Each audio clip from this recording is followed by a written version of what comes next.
El gobierno impulsa la creación de un registro de viviendas de uso turístico donde deberán inscribirse aquellos inmuebles que son ofrecidos de manera habitual en el mercado de alquileres, especialmente a través de plataformas digitales, por ejemplo Airbnb, y por fuera de los controles del Ministerio de Turismo y de las intendencias departamentales.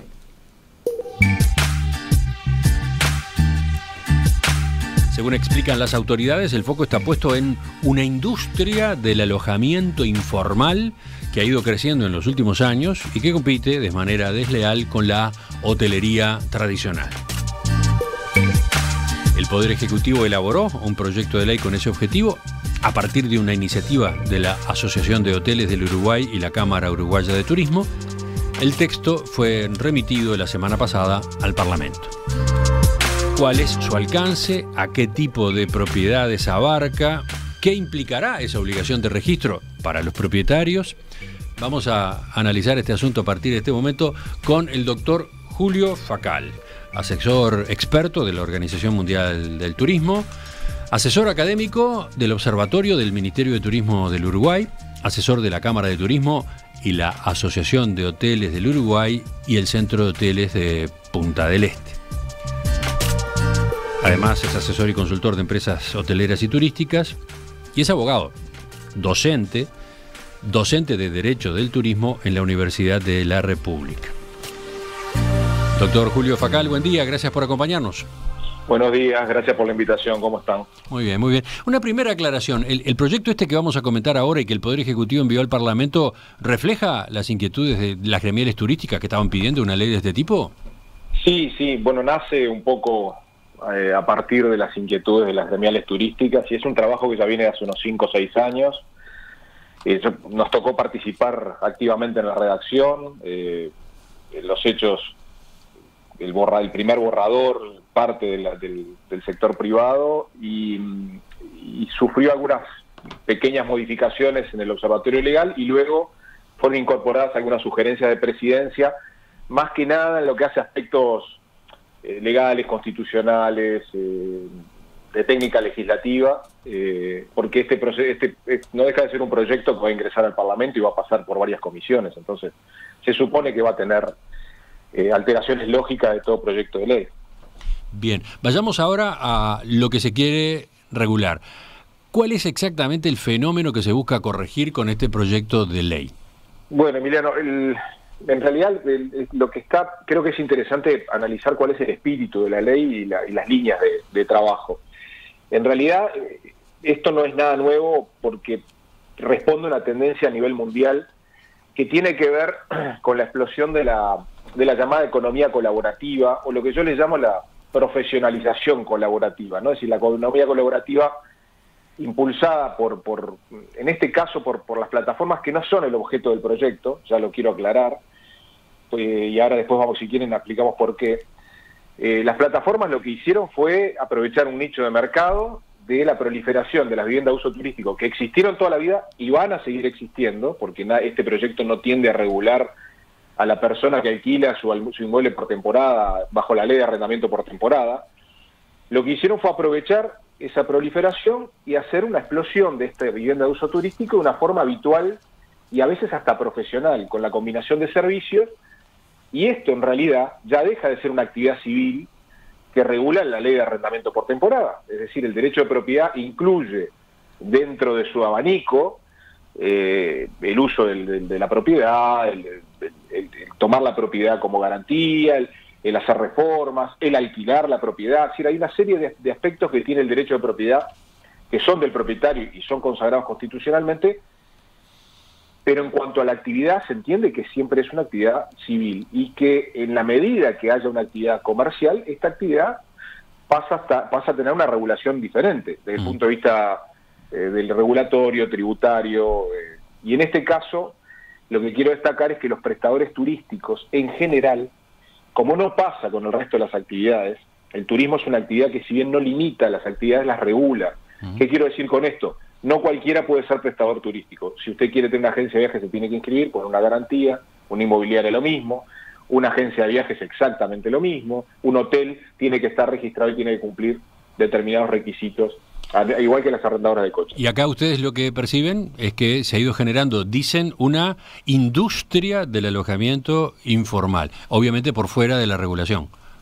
Bueno, en realidad no es por fuera de la regulación, porque hoy no hay regulación. Lo que entendemos es que... No, por fuera de la regulación que existe hasta ahora en los ámbitos del turismo, quiero decir. Claro, por fuera del arrendamiento civil, de lo que es el clásico arrendamiento por temporada, esto se ha desvirtuado. ¿Y por qué hablan de una industria? A ver, vamos concretamente a los ejemplos, a que el oyente se instale en los casos concretos. ¿Cómo no entendí la pregunta? Claro, ustedes llegan a utilizar el término industria. Entonces, bueno, a ver, ¿de qué tipo de alquileres estamos hablando?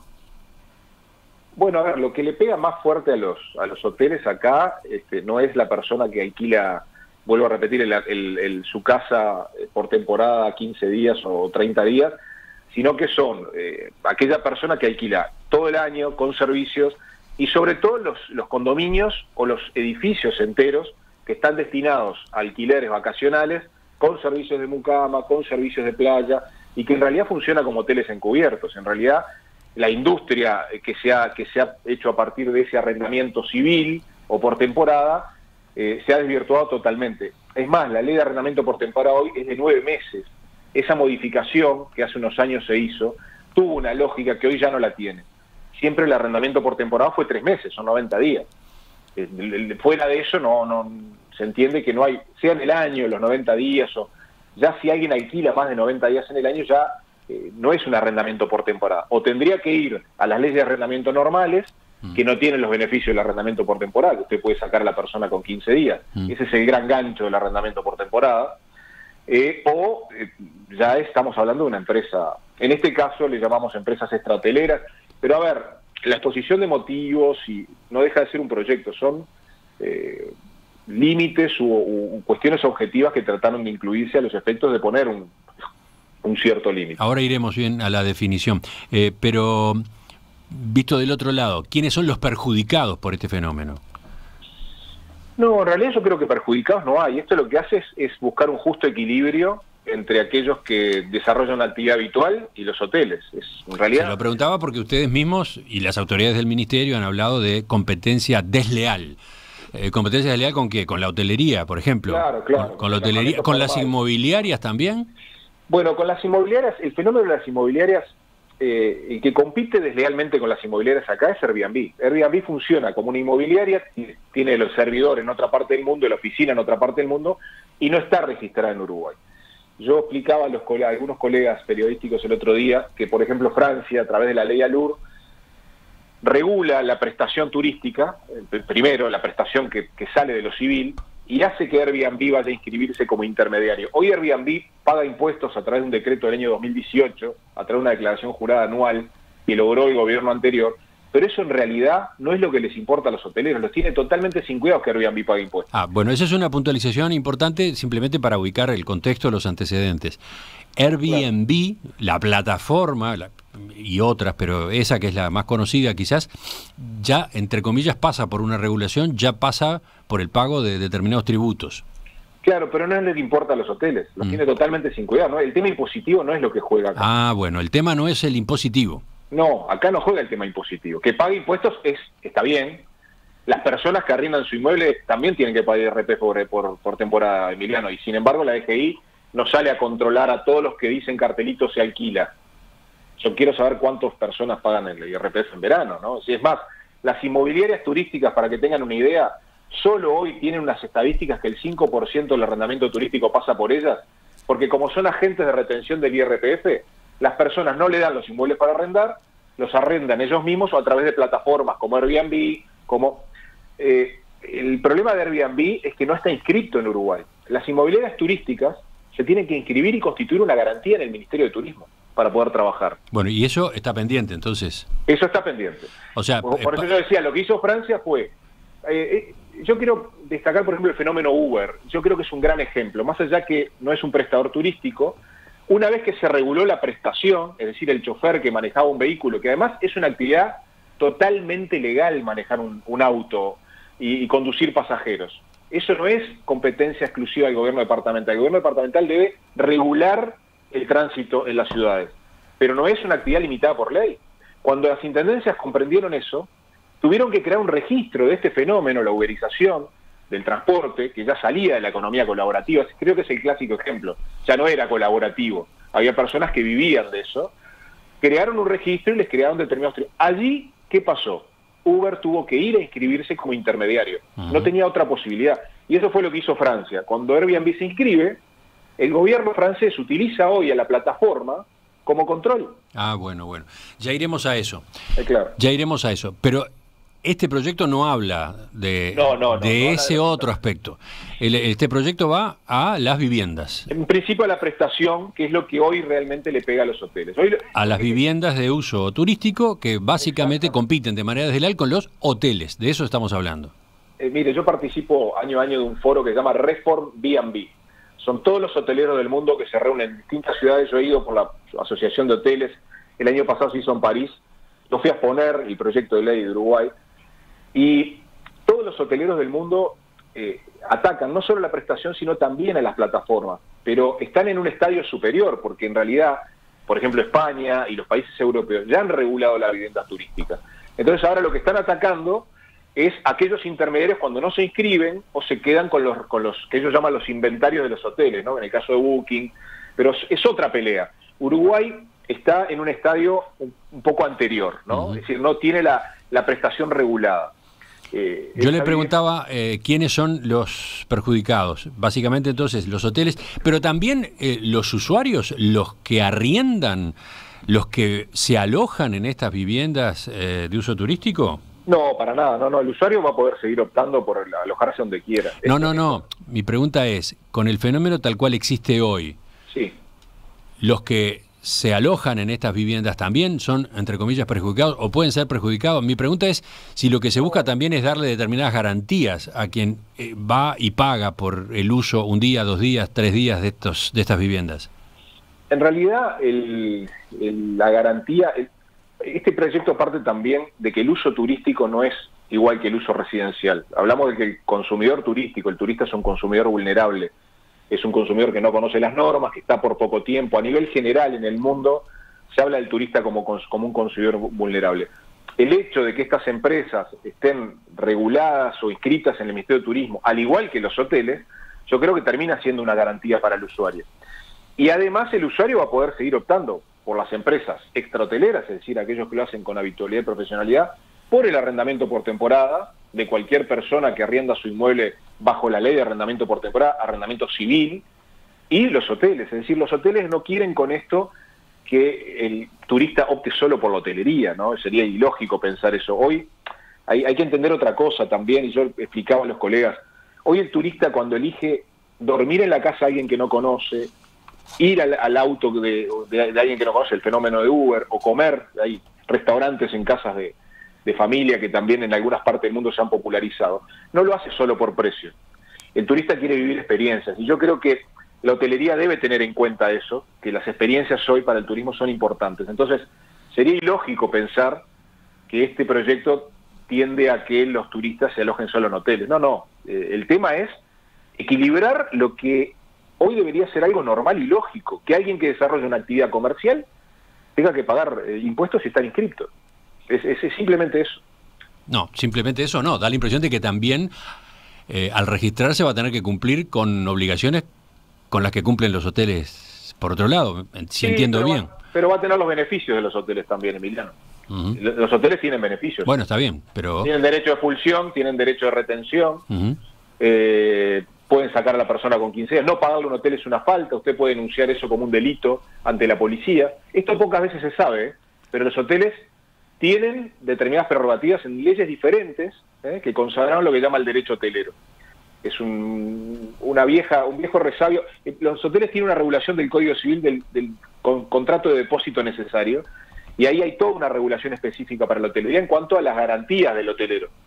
Y yo creo que las empresas extrahoteleras deberían tener las mismas prerrogativas que tienen los hoteles.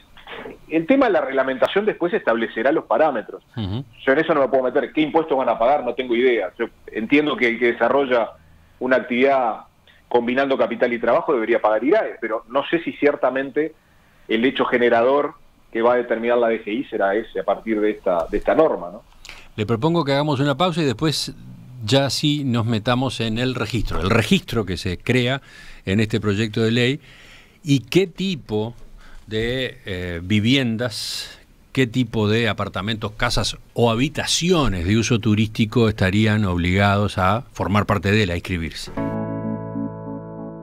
¿Es necesario regular las casas, apartamentos o habitaciones que se alquilan a turistas a través de plataformas digitales? Y suponiendo que la respuesta sea así, ¿hasta qué punto es necesaria esa regulación? Lo pregunto porque el gobierno impulsa, con un proyecto de ley, la creación de un registro de viviendas de uso turístico donde deberán inscribirse aquellos inmuebles que son ofrecidos de manera habitual en el mercado de alquileres, especialmente a través de plataformas y por fuera hoy de los controles del Ministerio de Turismo y las intendencias. Según dicen las autoridades, el foco está puesto en una industria del alojamiento informal, así la llaman, que ha ido creciendo en los últimos años y que compite de manera desleal con la hotelería tradicional. Estamos con el doctor Julio Facal, abogado, asesor y consultor de empresas hoteleras y turísticas, docente de Derecho del Turismo en la Universidad de la República, asesor de la Organización Mundial del Turismo y asesor académico del Observatorio del Ministerio de Turismo del Uruguay. Doctor Facal, vayamos ahora al contenido concreto del proyecto. Se crea un registro en el Ministerio de Turismo y las Intendencias para identificar a los inmuebles que se considerarán vivienda de uso turístico. ¿Qué es vivienda de uso turístico? Bueno, hay una primera definición en el artículo 1. Dice, aquellas que presten servicios similares a los alojamientos hoteleros registrados. Pero después en el artículo 2 se avanza un poco más, ¿no? Se da ya una definición más precisa y larga. Sí, de todas maneras, Emiliano, yo creo que entrar en el articulado es adelantarnos a cosas que va a tener que establecer la reglamentación. Lo que hizo el articulado, más que nada, yo preferiría no entrar en el tema de las definiciones, porque en realidad son definiciones macro que toman parámetros objetivos de cuáles eran las problemáticas identificadas hasta ahora. Entonces, se trató de establecer determinados parámetros, pero después, ¿cuál va a ser la vivienda que se va a tener que inscribir? Los parámetros. Yo creo que eso va a tener que trabajar mucho la reglamentación en todos estos aspectos, al igual que los aspectos tributarios y edilicios. Pero a ver, no, simplemente quiero aclarar, por ejemplo, se abarca tanto a casas, como apartamentos, como estudios, bungalows e incluso a habitaciones que se ofrecen en alquiler, ¿no? Claro, esto tiene su base en lo que han hecho otros países del mundo y yo le decía, hoy les mencionaba algunos, y puedo seguir mencionando, ¿no? Ámsterdam, Japón, Palma de Mallorca en España, la ley Allure en Francia, y en casi todos los lugares se dice que el hecho de vivir en la casa no es un impedimento de que la habitación turística no sea considerada una vivienda extra hotelera. Entonces, el tema es las notas de habitualidad y profesionalidad con la que esas personas lo hacen. Bueno, y allí justamente el texto pone como condición que se ofrezcan en más de 5 ocasiones al año por un tiempo que sumado excediera los 90 días. Claro. ¿Puede explicar esto? Claro, había que poner determinados parámetros y como la ley de arrendamientos, este proyecto de ley lo modifica y lo lleva nuevamente a 90 días, más o menos se toman los 90 días o 5 veces al año. Francia, por ejemplo, puso número de días al año no más de 120 en una plataforma que puede ser Airbnb u otra. Incluso Francia avanza un poco más, 120 días en el año es el máximo que se puede alquilar. Pasándose de eso, se entiende que hay habitualidad y profesionalidad. Son parámetros que pueden cambiar. Entonces, es más, los hoteles, por ejemplo, querían llevarlo a algo más extremo, que no se pudieran alquilar por fines de semana o periodos menores a 7 días. Y entendimos que eso ya era incluso entrar en otros terrenos que eran peligrosos. El proyecto de ley fue muy cuidadoso de intentar no afectar el derecho de propiedad o algunos derechos conexos, que son los obstáculos de la regulación de este tipo de normas. Y entonces, visto del otro lado, ¿cuáles viviendas de alquiler no estarían abarcadas? Las que no estarían abarcadas son aquellas que se alquilan bajo la ley de arrendamiento por temporada. Bien, eso por un lado. Sí. Pero por otro, propiedades que se alquilen por Airbnb, pero que no cumplan con tales o cuales, no sé, números de días. O sea, de hecho se está permitiendo, entiendo, un alquiler vía Airbnb de escala menor o algo así, ¿no? Pero el problema acá no es el intermediario. Usted puede ofrecer su vivienda por Mercado Libre, Airbnb. Hoy en día el problema no es regular el intermediario, porque, vuelvo a repetir, el intermediario llegó para quedarse. No, está bien. Hizo explotar este fenómeno. El problema acá es ver cuáles son los propietarios que alquilan su vivienda de manera habitual o profesional. Entonces, bien. Lo que se trata de regular es eso. No quiero que se desvirtúe ese concepto que me parece importante. Romina, ¿tú tenías alguna duda y preguntas de oyentes en esta materia? A ver. Sí, doctor Facal, estaba revisando a partir de lo que venían conversando. Por ejemplo, está claro lo que usted dice, ¿no? Todavía estos son números que fijan un primer parámetro, el proyecto recién acaba de ser remitido al Parlamento, se va a discutir, pero por ejemplo, si un inversor tiene, no sé, 10 apartamentos, ¿no? Y en Punta del Este, por mencionar uno, puede alquilarlos por la plataforma sin ningún problema, mientras que, no va a tener que registrarse, pese a tener 10 apartamentos, mientras que no alquile cada uno de ellos más de 5 veces al año y por más de 90 días.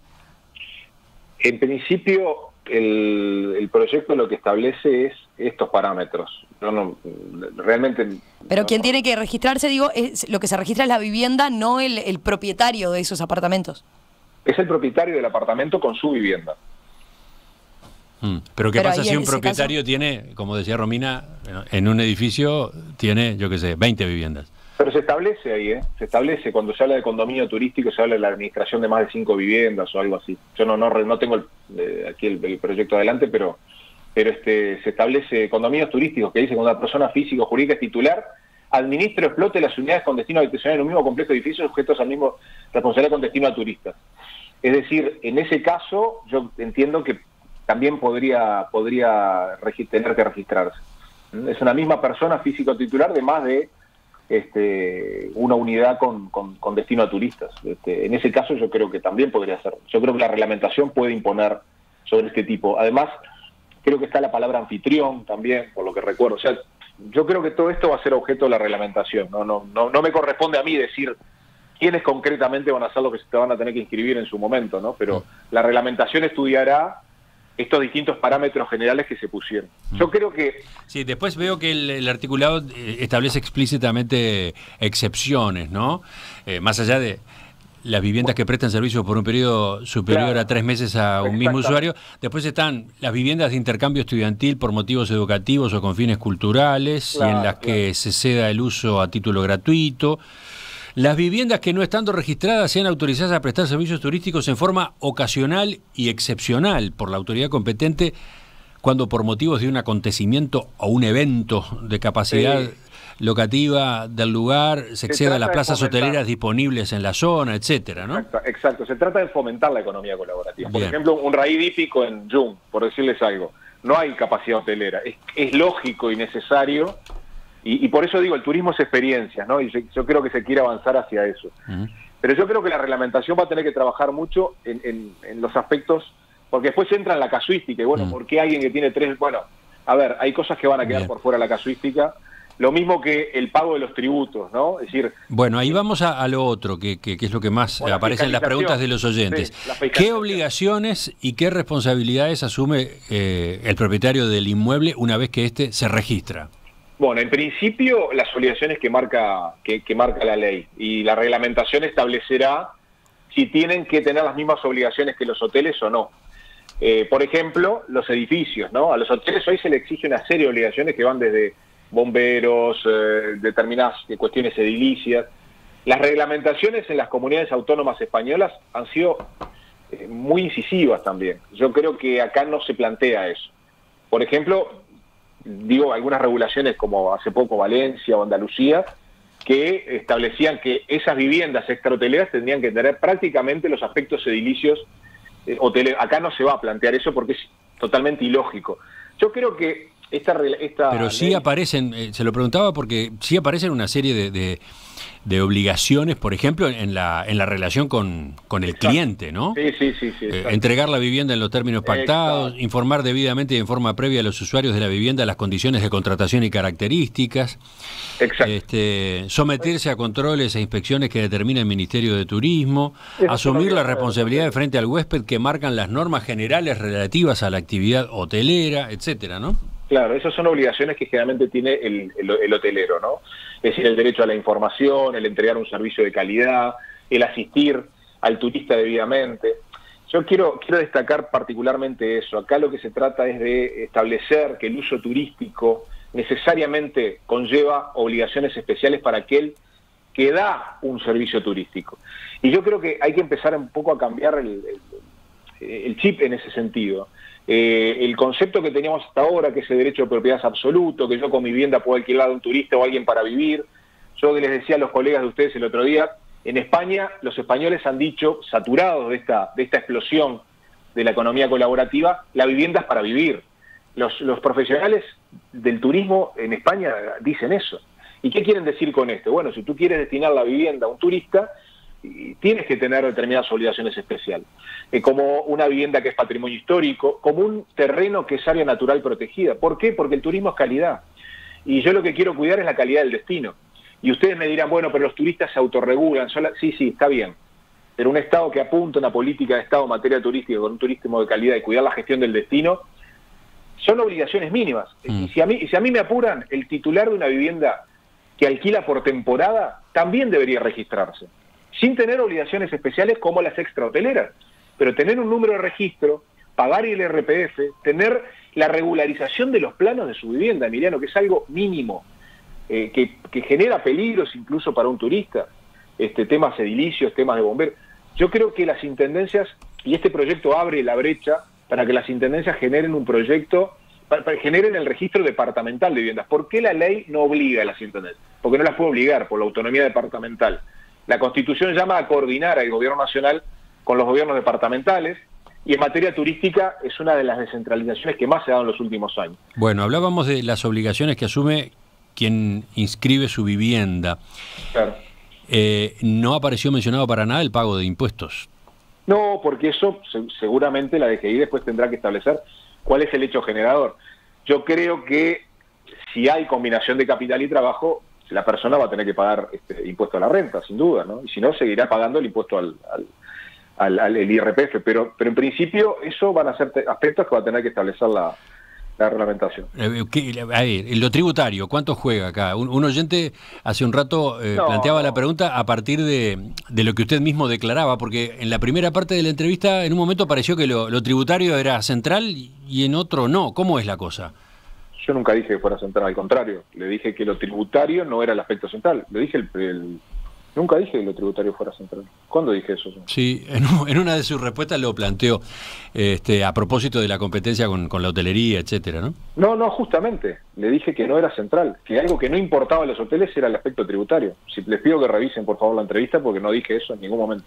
Le dije justamente lo contrario. Le dije, la plataforma Airbnb paga impuestos anualmente, pero eso no es lo que importa a los hoteleros. Dije, capaz que usted entendió mal. Lo que importa a los hoteleros es la prestación hoy. Que se pagan impuestos no es el aspecto central. Ese es un aspecto que tendrá que controlar la Dirección General Impositiva. Lo otro que quiero decir es las leyes no se hacen en base a los recursos humanos que tiene el Estado. Es decir, hoy la DGI no sale a controlar a todo el que no pague IRPF al arrendamiento. Es tal cual lo que yo estoy diciendo. Y esto va a pasar lo mismo, exactamente, porque hay quien me ha dicho, bueno, ¿y quién fiscaliza todo esto? ¿Cómo se hace para saber si una persona alquiló más de 90? A ver, la norma está, las normas deben ser cumplidas por los usuarios, y en un Estado serio se supone que los usuarios deberían cumplir las normas. Esa persona va a estar en infracción. El día que se fiscalice, esa persona va a estar en infracción. Pero además yo creo que hoy el Big Data y las tecnologías de la información, hoy no se precisan inspectores físicos. Hoy es mucho más fácil, a través de las propias plataformas, del comercio electrónico, saber quiénes están por fuera de la legalidad. Pero el aspecto tributario es un aspecto que tendrá que verse a posteriori. Hoy lo que se trata de... Sí, pero bueno, me parece bastante claro que quien hoy desarrolla la actividad que ahora se va a regular, lo que imagina de pique ante la obligación de un registro es, sí, bárbaro, me anoto ahí, voy a tener que cumplir con todas esas obligaciones que hoy le corresponden a los hoteles, pero más tarde o más temprano me van a obligar a pagar impuestos que hoy no estoy pagando, ¿no? Y bueno, pero eso me parece que es de orden, ¿no? No, seguramente es de orden, pero no está dicho en el proyecto y sin embargo es lo que viene después, seguramente viene, ¿no? Pero cualquiera que desarrolle una actividad comercial tiene que pagar impuestos. No sé a qué apunta la pregunta, Miriam. Realmente me parece... A ver, apunta a algo bastante obvio, doctor Facal. Muchos de los que alquilan de esa manera, una de las cosas que buscan es evitar los impuestos. Es la realidad. Ah, perfecto. Sí, estamos de acuerdo. Sí, bueno. Pero no es... El fin del proyecto no es un fin recaudatorio, sino equilibrar con un mercado que está muy deteriorado. Que es el mercado de las viviendas hoteleras formalmente registradas. Yo tengo acá unos datos de la Asociación de Hoteles que